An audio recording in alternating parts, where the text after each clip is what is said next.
see it, you can talk to it. So it's a matter of get on a educated plan of the areas we think based on models and coverage, and you prioritize when you want to do those sites, see what you've got, and it's a moving project. You know, so it's really hard to for anyone, any vendor, any radio, you've got to take into consideration your total. Yeah, I'm gonna have to say this because we're doing the same thing. We fight it as well. We don't rely on portable coverage all the time, but when our guys are out walking right of ways, looking for problems with a line in the middle of the night, they're not in a vehicle. And so what we did and what the county did was put these repeaters in that it's mentioned time and time again, but I can't overemphasize how useful that is, especially in an interim to where you're trying to get to self-sustaining portable coverage. So to his example, if we go in an area where our handhelds don't work, to go in a substation or switch or whatever, it's a matter of 2 buttons and turning a repeater on and walking away from the vehicle with a handheld that works in an area that it didn't prior to pressing those 2 buttons. So that's a way to utilize, to get more out of it today and still put a plan together so that you don't have that inconvenience of pushing those 2 buttons. But it's still a valuable tool, and it's something that really needs to be taken advantage of, especially in a building. Sure. If you're going in a building for, whether it's a sheriff call or a fire call, you want to be able to communicate, and you may not have handheld coverage today, you may not have it 5 years in that spot, but with the mobile gateway, you can have it and go in that building and still communicate. So what is our plan for training our folks in those? Basically, we're working with Monty and Alex. They're going to be equipping their vehicles out with repeaters. Then they're going to go departmentalize and start educating the guys how to use them. So there's a cost to add a repeater? Well, if you, in certain vehicles, if they don't have the model to support the gateway, then you're looking at the cost of that and the license, which is somewhere around $3,000 you have to buy that per vehicle. You've got those in all the sheriff's cars. The mobile radio with a gateway license in it is just under $3,000. So that gives you sort of a proprietary. No. That's 30,000 or 3,000. Basically, all of your first responder, policemen, and I'm talking in the realm of the sheriff's department. All the sheriff's cars have that function in theirs. Your ambulances. Surely they know how to use it. They do. In the heat of the moment, the scenario is you're running up on a wreck, you're getting out on a chase, what have you. You're not thinking about doing this, I understand that. But the beauty of it is with a little education, second guy on the job or on the response, can activate a gateway, test it, start it 911. Now anyone else can join that simply by pushing a button on the radio. So now that vehicle sitting on the site that may partially or minimize cover or minimum coverage interior, but now this mobile just created a hotspot for about a half-mile radius to a mile radius around it. So now the portables can join, whether it's one deputy that comes in behind it or 50, they can all join that. So it's a tool that's underused. It's educational. Get them there. I think that buys you some credibility with extending the current coverage and puts you into what is your plan to expand portable into something. So there again, got avenues to correct the problems or address coverage. It's not a problem. It's just a geographical issue of how you want to enhance the coverage and getting a plan together. Do you have any other questions?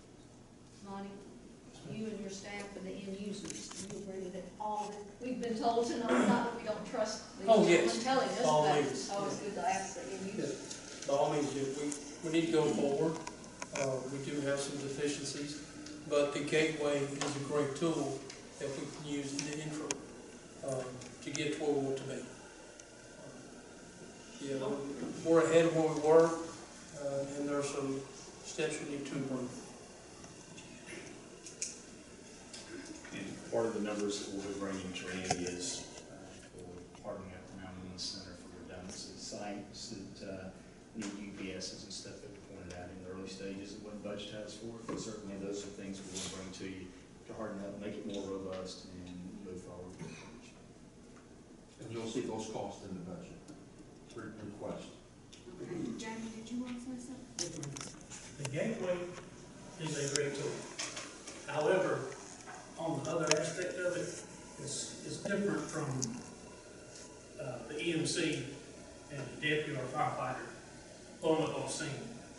You don't always have time, and if something's coming at you, you don't think to turn the gateway on. It's, somebody jumps out of the car and starts approaching your patrol vehicle, you don't have time to touch a gateway. I mean, it's a good tool, but I don't think that it's a catch-all that should be used as this is gonna get us where we need to be. Does that make sense? It's good for wreck, but it's not good if there's a sure enough emergency. Well, I mean, you know. I was lucky enough. Unless you've been trained to point it. Right. That's what I was you- lucky enough, the particular spot on Interstate where I was, had coverage. Half a mile down the road, nobody might have heard my radio. I mean, to me, officer safety, firefighter safety, public safety, this responder safety is the main thing. I understand that, because one of the sites that, he said was down in Catawba, Cocoa Lake area, and my son had a terrible, and Deputy Sheriff had a terrible wreck yesterday. And he might not have been able to be covered with that. Right. So I understand where you're coming from. You might only have that one time to say something on there. You might not have time to keep calling 911. And you gotta be able to rely on your radio system. That's the lifeline. I mean, that's. Andy, you're a firefighter, I don't wanna put you on the spot, but do you have anything that you can add? We have one of those gateway repeaters in our squad truck, and Dina gets the crew set up, and we put on the scene, we put the truck in park, it comes on automatic. Oh, okay. Now it's just a part of getting everybody to use it, and that's the education part. Okay. Anybody have any other questions? Just approval of the 4 agreements. Right, and we wanna do those by each, You can do, or do we wanna do those by all 4? you can do all 4 of them. Okay. Is there a motion? I make the motion that we approve each of the amendments as presented, A, B, C, and D. Is there a second? All right, all those in favor? Motion carries. Thank you. Okay, Mr. County Manager, the project update. Madam Chairman, Board of Commissioners, a quick review of the program of work. Again, we're half over of the fiscal year, so things are starting to get completed. Hitting the highlights, number 7, the Jaws of Life tools, they're on bid opening is February 14th, and that should be on the agenda on February the 19th for board consideration. Number 8, the EMS replacement vehicle was delivered 2 days ago, so number 8 has been completed. Number 9, the delivery of the 2 replacement ambulances, again, their delivery is set for this March. Hitting the high points again, number 20, Holland Drive, that project has been abandoned, but replaced with Pitts Road, and we will be getting all the survey work to acquire the final piece of the right-of-way for that, get that road designed and paved during next year's paving season. That's number 20. 22, restriping, that was approved tonight, and that should be going on very soon as the weather permits. That'll be done by the end of the fiscal year. Number 24, fencing at Moultrie Park. Again, that project is on budget. It's in progress. Be completed before practice and the start of the games. Number 26, LSU Park. Again, the weather has delayed that project substantially. We just got word from Alexander Paving that the turn lanes won't be finished until about 30 more days. And that's if it's rained again. Randy, can I go back to 24? 24, yes. Is there a cost? If so, do we know what it is to repair the backstops at Moultrie? We're spending our $16,000 for repairs for the fence.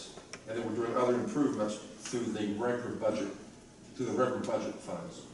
How many backstops were we having to repair, do we know? 1, 2, 3, at least 4 or 5 at Moultrie Park. And that process began today. the fence company's out there, and they should be finished tomorrow. Well, are we gonna put the screens back on the backstops that will allow the wind to tear them back over, which is what happened this last time? Or are we gonna try to adjust the height of those screens to try to alleviate that problem? We're going to adjust them to alleviate the problem of that, because when it was originally installed back in the day, we have found out that the poles were not dug deep enough. That's why we're having them, because they were not installed correctly to begin with, and now we're having to prop them up periodically. Well, one But the problem, windscreens are going to help a lot. your windscreens go too high. That's The right. wind catches it. It was a sun glare issue, but we're going to reevaluate that and bring them down to avoid that weight. Okay, thank you. So 26, Ellerslie Park, inclement weather. Again, we're focusing on the completion of the road and playground in the next 30 days by late February, opening during maybe the middle of March as a soft opening, and the grand opening ceremony still maybe early April. And that will get Ellerslie Park opened. Number 29, the wildlife fence for the airport. We're going to be bidding those documents out in February. We're preparing the bid documents in February. We're going to bid them out in late February and March, and award during April, and completion by July. And that is the same process for number 33, the airport runway remarking and crack seal. The same time frame for those two airport projects. Then number 31, the access road. It did get final topping on Friday, and they're doing some final some road work there, some dirt work, and they're going to restrop it. So number 31 should be finished in the next several days. Number 37, solid waste replacement vehicle. That's completed. The truck was delivered on Friday. Number 43, the updated comprehensive master plan. The next meeting is February the 19th. Submittal in April for the state to approve that prior to June of this year. Number 45, Melody Lakes. The board approved proceeding with that project with number option 8.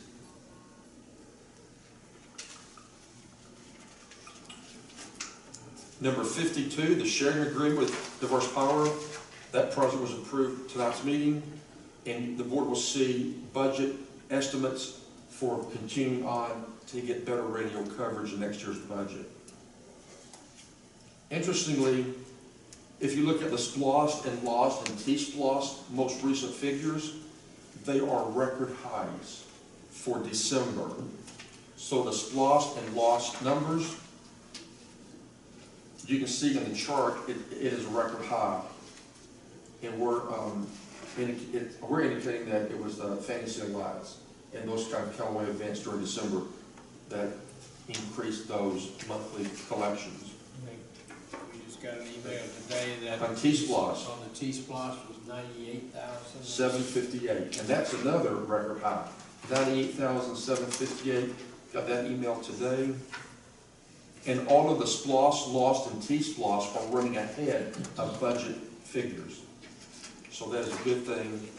On the building permit issuance, January was 16 permits issued in January, and therefore we have issued 126 single-family home building permits this fiscal year. So we're on track to have another record year. And that's about the highlights. Any questions?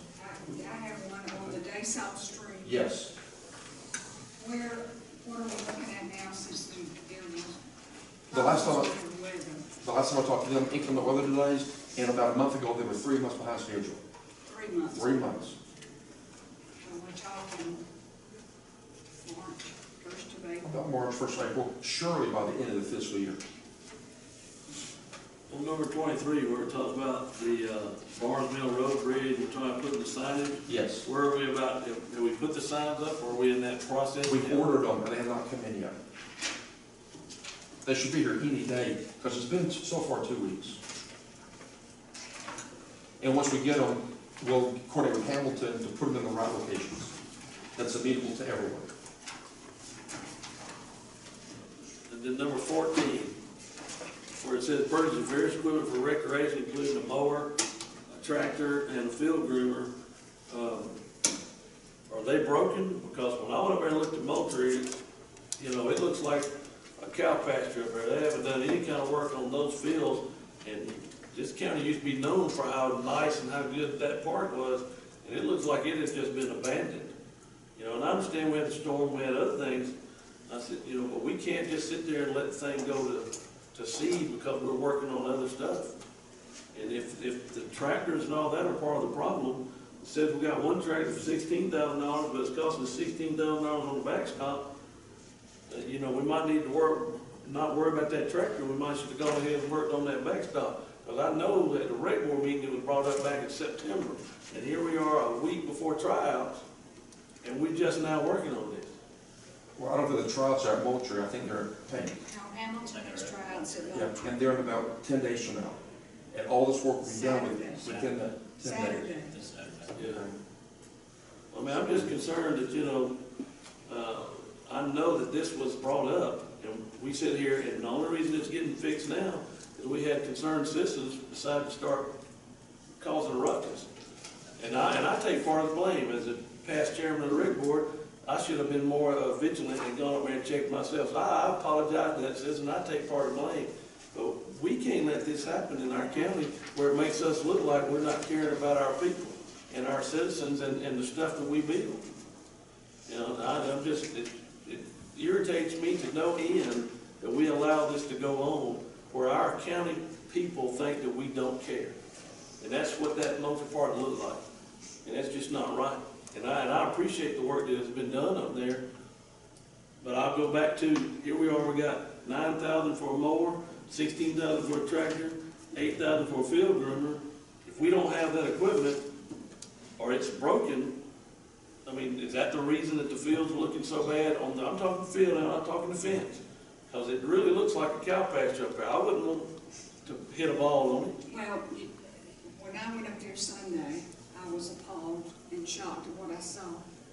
But you cannot put a child on that field to field the ground ball. I coached fast pitch softball for 10 years. So I know a little bit about playing ball.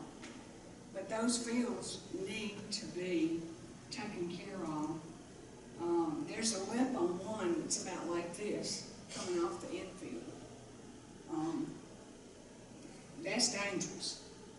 That's dangerous. But we do, I agree with Rob, I was embarrassed by what I saw.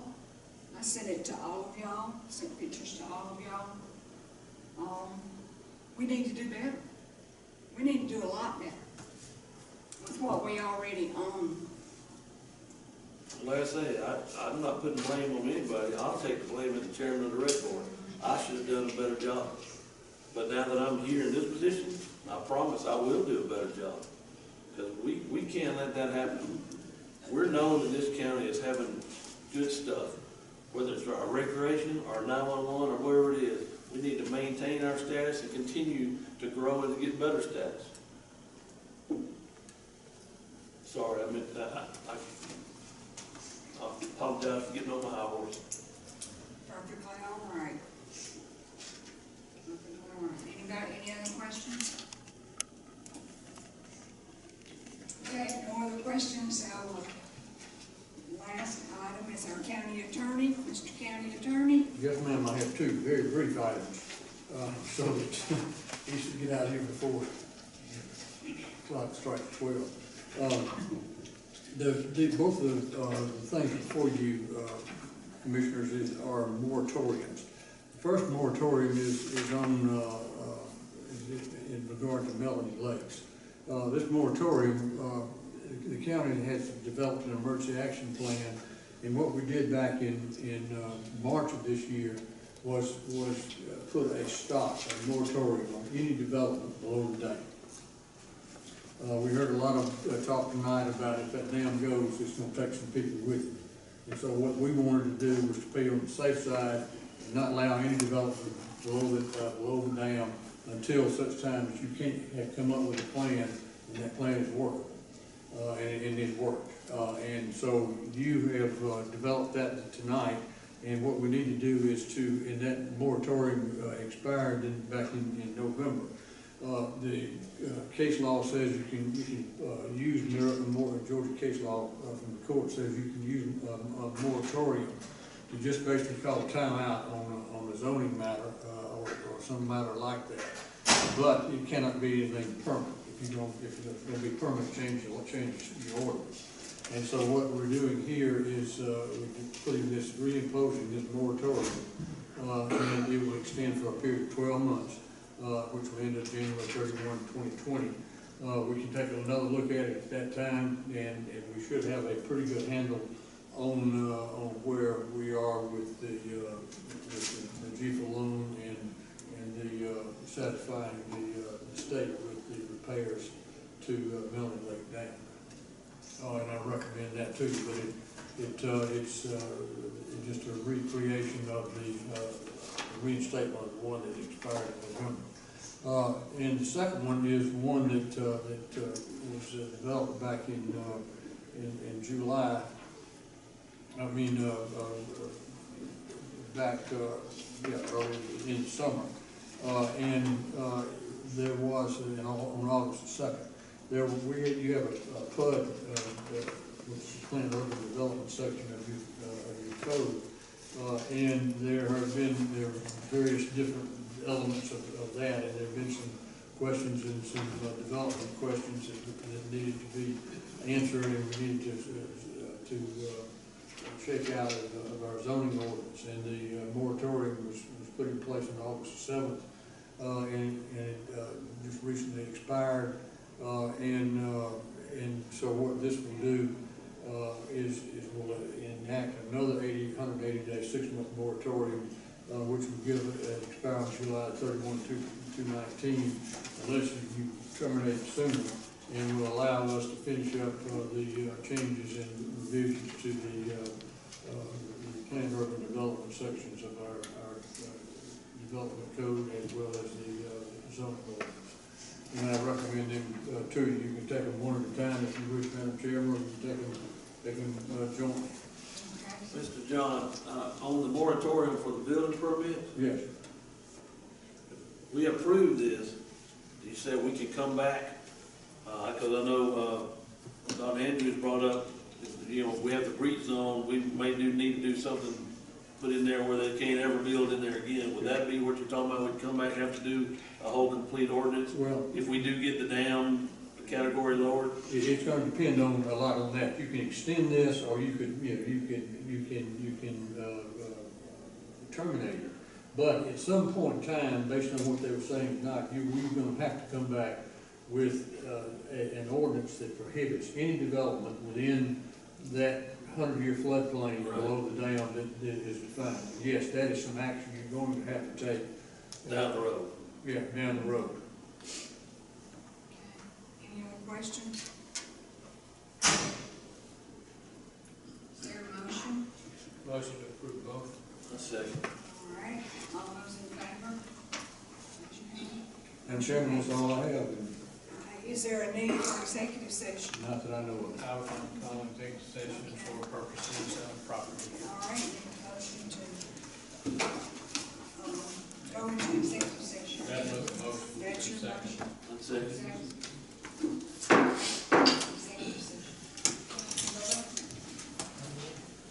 We did, I thought we did.